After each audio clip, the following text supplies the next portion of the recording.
Sienna sat in her parents' mahogany-furnished study.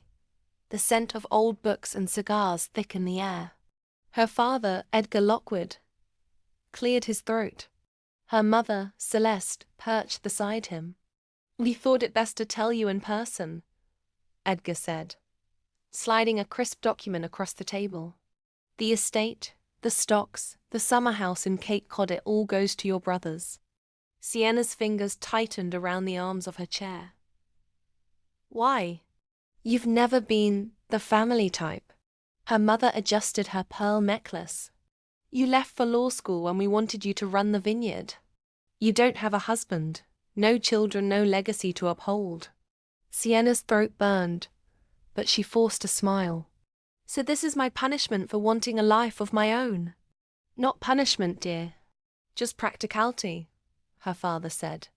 Sienna drove home, gripping the wheels tightly. She had given them everything: loyalty, success, even the forgiveness they never deserved. And for what? To be discarded like a bad investment? No, this wouldn't stand.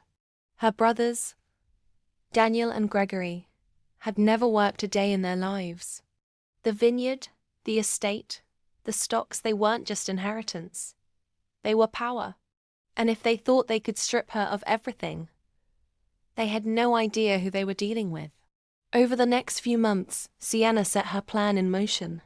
First, she befriended her parents' financial advisor. It took only a few carefully planted doubts, whispers of mismanagement, of Daniel's gambling and Gregory's failed businesses, for the old man to start adjusting investments. Next, she turned her attention to the vineyard's workers, most of whom had always resented her father's iron rule. A few quiet meetings, a well-placed bribe, and they were ready to walk out at the worst possible moment right before the annual investors' tour. But the final blow came when she reconciled with Daniel. Over drinks, she expressed regret, promised to stay close, and most importantly, convinced him to sign off on a risky, high-stakes merger. One that left him, and by extension, the entire Lockwood estate exposed. By the time Edgar and Celeste realized what was happening, it was too late. The vineyard was bleeding money. The stocks had plummeted. Gregory had fled to Europe, drowning in debt.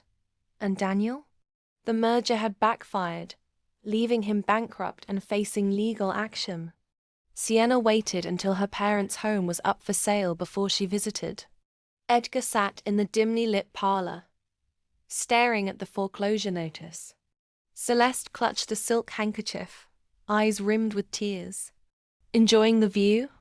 Edgar's voice was hoarse. Sienna stepped forward, placing a single key on the table. "I bought the estate this morning."